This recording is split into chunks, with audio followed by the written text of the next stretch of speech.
up a coffee or they have a donut or something, by the time they walk across the street, it's on the ground when they're waiting for the bus. Strangely enough, there's one trash can there, and it's way over there. I know you can't train, or maybe you could, put up more signs. I was thinking the city council, we have signs, save water. Why not a sign, don't litter? I mean, well, I mean, we would be supportive of that. but maybe a 7-Eleven extra trash can over by the bus stop. well, I mean, isn't littering a violation? Of course it is. So, I mean, But it's just really crazy. If But, I you mean- would, take a walk around there, not just the front, but just go down the side, that piece of ground that you're talking about, you'll find pizza boxes and they all have the 7-Eleven logo on it. It's all 7-Eleven garbage. Even across the street, across Etna at the bus stop over there, maybe 7-Eleven could put a new garbage can. Don't wait for the city or MTA, but go put it by the bus stop, because your customers, as you said, are transient. They're hopping on that bus. You said it just yourself. But you're not providing a place for them to throw that wrapper that we also mentioned. You're not allowed to eat on the bus. There is a sign on the bus that says, please no food or beverages. That's what the sign says. But people still do it. But if they're eating it while they're waiting, there it goes. 7-Eleven pizza wrapper right there on the ground. Can't be good for your public image. I was driving down the road the other day in Los Angeles, and there was a guy that was eating a big hamburger. You could see it, and we were in bumper to bumper traffic. He gets through about half of it. He throws it out the window for someone else to pick up. And I really wish I could have pulled this man over and said, this really isn't very but as attractive. a 7-Eleven spokesperson, you would want to. But frankly, it's hard to legislate human behavior. Well, it's hard I'm not to do so. right. The city of Los Angeles also has, requirements. You can't simply just put a bin anywhere. With your assistance, with this body's assistance, we'd be more than happy to put extra bins in. That's absolutely no problem at all. It should be a priority for MTA also, and MTA is also responsible. It's a damned if you do and damned if you don't proposition. The city's trying to get people in public transportation. This new mobility element is actually not widening streets any further. They're reducing the width of the street. They're trying to force people out of their cars. The city has passed the Cornfield Arroyo Seco specific plan in Lincoln Heights, which is not in close proximity, but they've eliminated parking requirement. Why?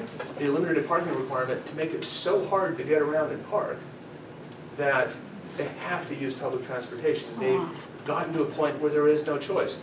So, but you're not giving the overall picture of why that's happening. We have climate laws that they have to comply with. If I may, it's a situation. It's a learning situation for both parties. It's a learning situation for MTA as well as the city of Los Angeles and businesses. What we'd like to see along this boulevard, actually, and I've talked to Carino about this, I've talked to the council office about this, is we'd like to see the establishment of a bid. Can we get a bid? We have locations elsewhere where there are bids, and bids clean up, bids trim the trees, bids have bid officers that come out.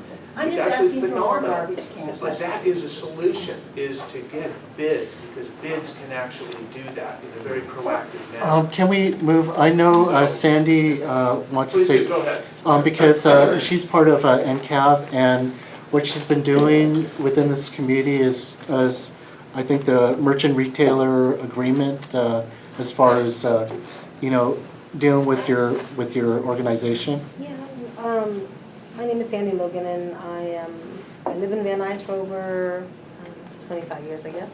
And I am a parent, and I also am a prevention coordinator. So what I'm doing is I have a contract with LA County. Speak up a little bit. I have a contract with LA County, and we are trying to decrease underage drinking. So I'm working with a lot of the retailers in the area, in the Van Nuys area specifically.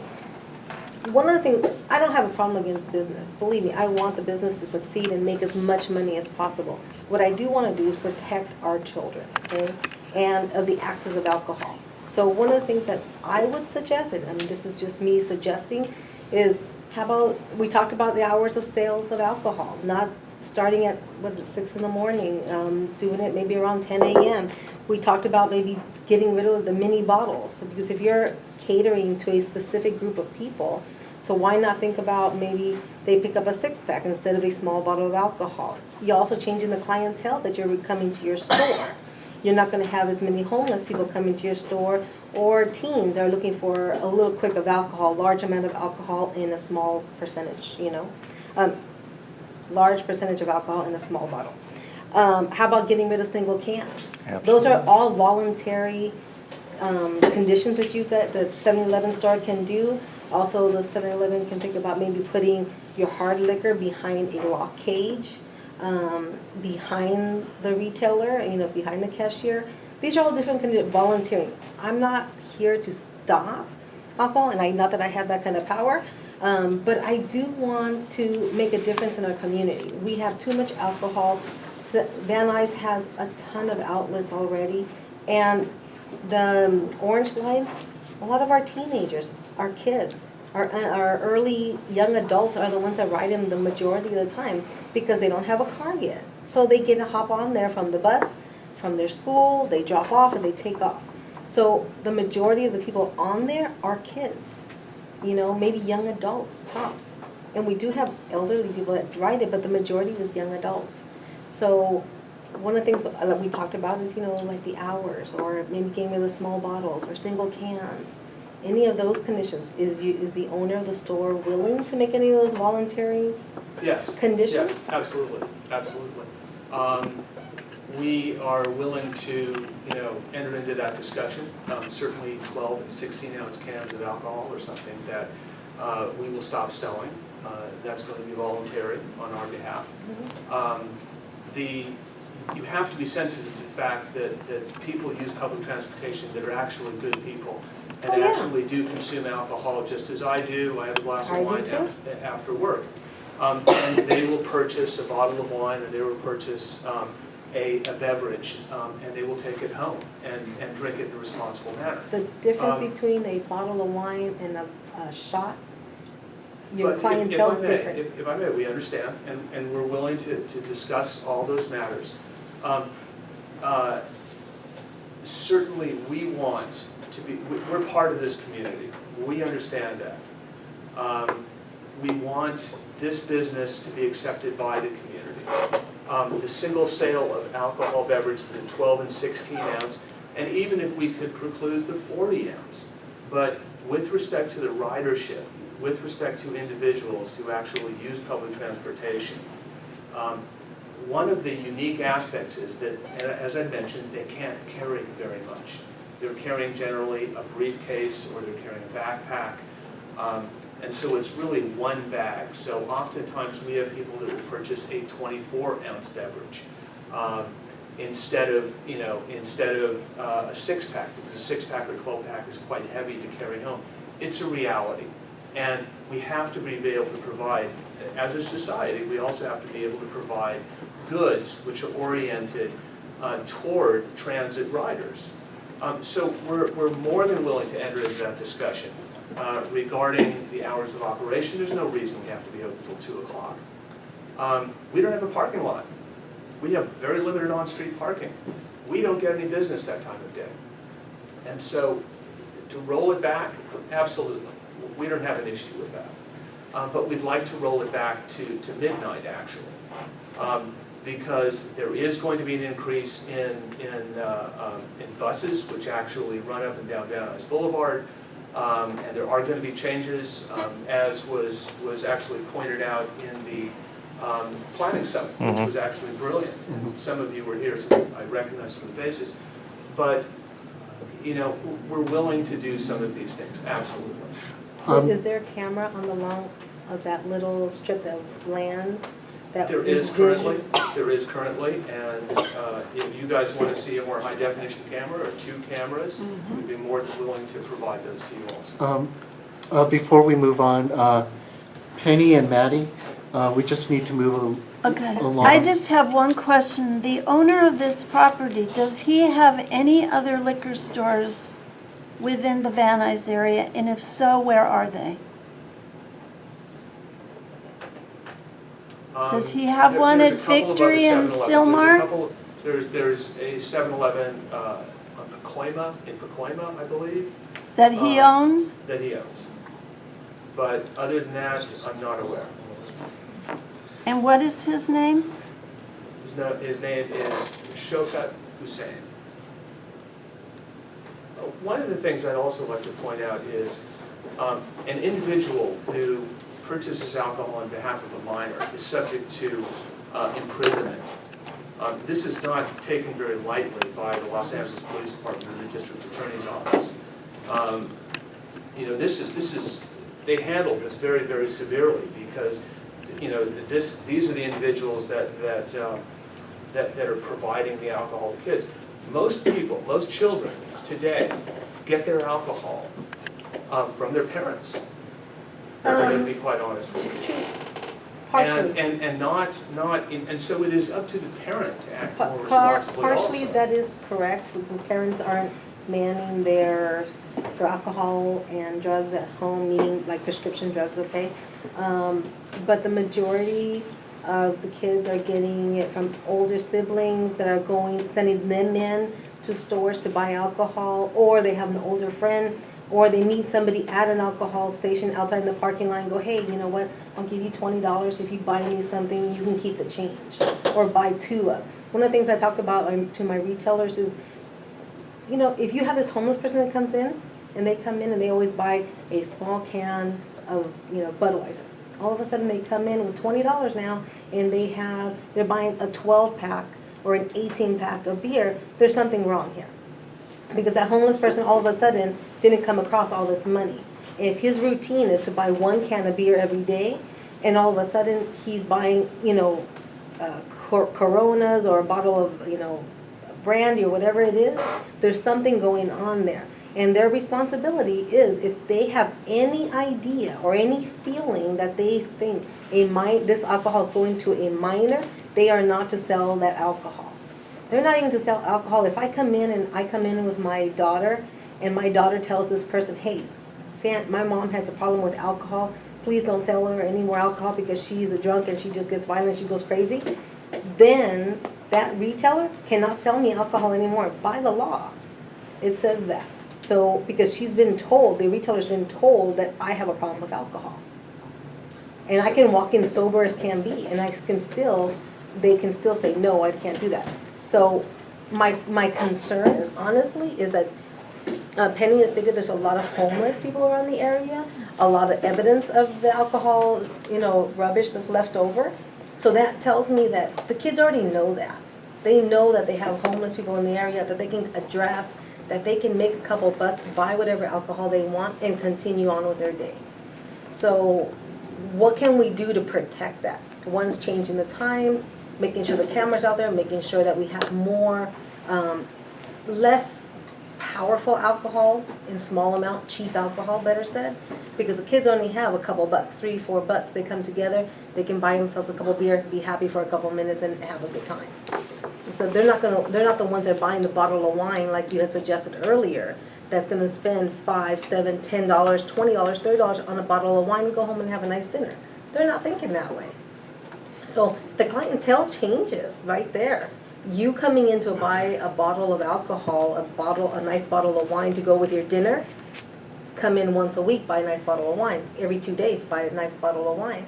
Versus a homeless person or a teen trying to get alcohol and buying cheap alcohol 3 or 4 times a day.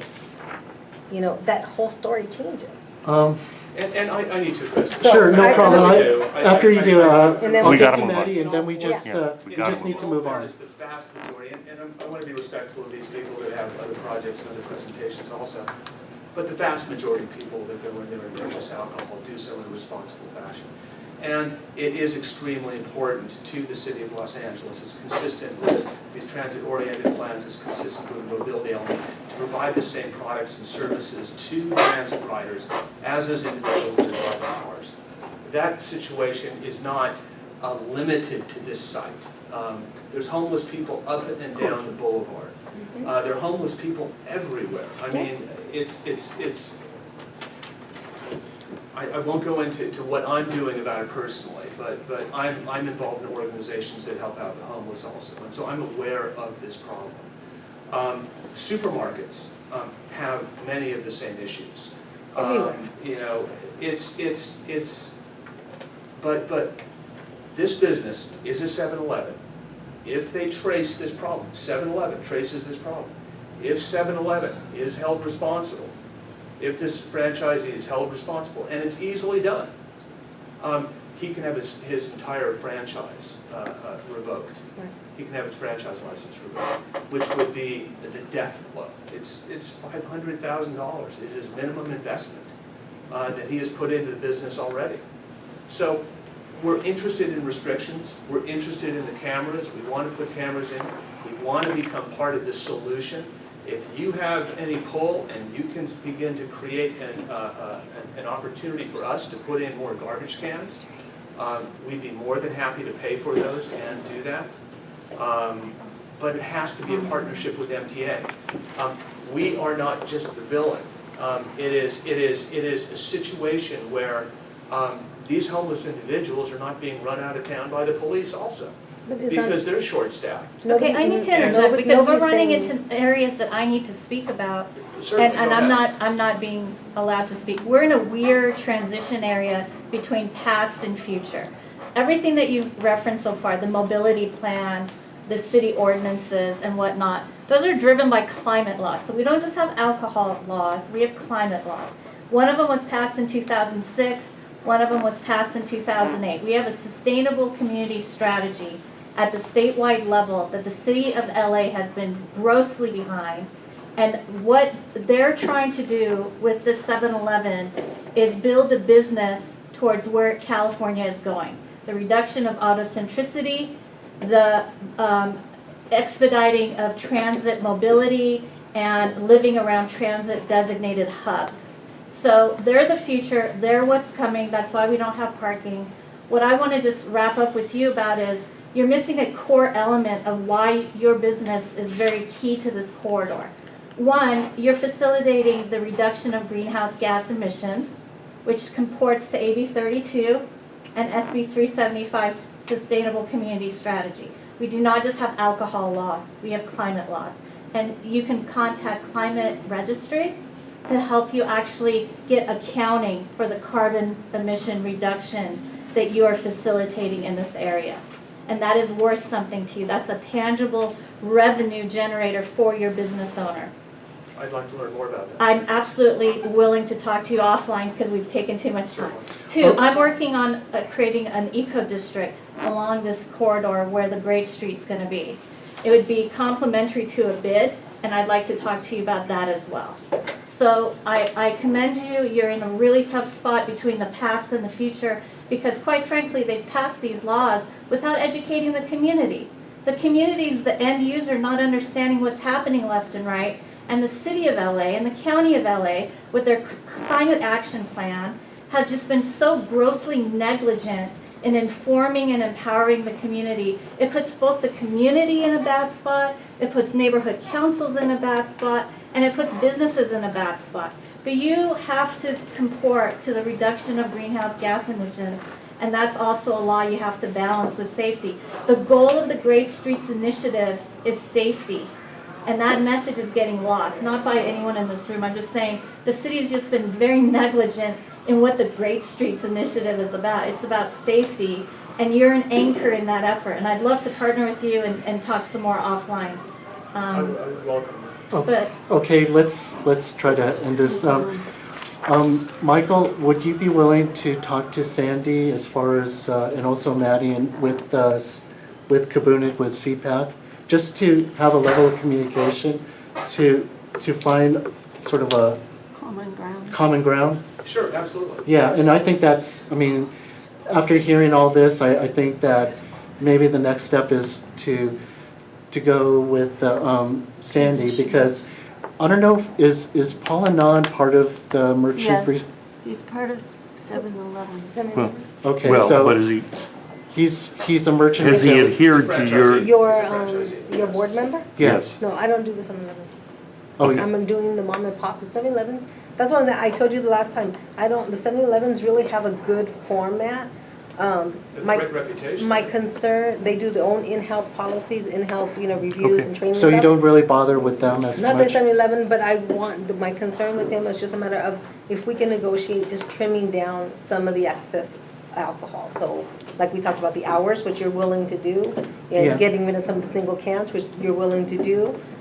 Mini bottles, we can talk about that. Yeah, and we So could bring all it that's to, negotiable. we could bring it to the next meeting, just because I think you guys need to talk, and also, you haven't talked to Kabunik yet as far as, his assessment. On the telephone I have, but I'm not in person. Yeah. at any length. That's And maybe correct. that might be the next step as far as, And we want you to succeed. We don't want to delay We this want you to any succeed. further. Listen, delay all you want. It takes 1.5 years to get to hearing, so we've Okay. got all the All time right, in the world. all we're asking is that certain Conditions. are met. Sure, So and we're so open. that the community is win-win. Yeah. and they feel secure as well, Yeah. and to be vibrant as much as we want to be. So, I mean, we're heading in the right direction. I think, open communication is always the best deal. So, I thank you, Michael, for your presentation. Well, And- I want to capture, I'm also included in the next steps, correct? It's Oh, not. yeah. Okay. Yeah, that was. Yeah, I mean, that's, I mean, I you want to already learn talked. more about the carbon credits. Yeah, we definitely need to, Please do. there's a huge gap in your information that I can help I would fill. appreciate that very much. So my apologies to the speakers that are coming after me, No, that's okay. but I will gather my things and be out the door and be in contact with you. And I think we're a lot further along than we were the last time. Yeah. A lot further along. That's great, I appreciate that. No, it's tabled. So basically, we're tabling it to Yes. whenever Michael is available to present again. And And Yes. you'll mail me when you want us to get together? Yeah, You'll mail. and next item we have is a new business.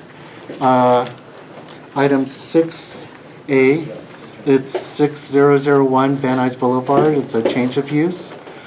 The approximately 4.5 acre site is located north of Oxnard Street, south. Before we continue, we have to Yeah. make a motion. Okay, yeah, after I read the. Okay. South of the Metro Orange Line, west of Van Nuys Boulevard, east of Vesper Avenue, includes Etna Street between Van Nuys and Vesper.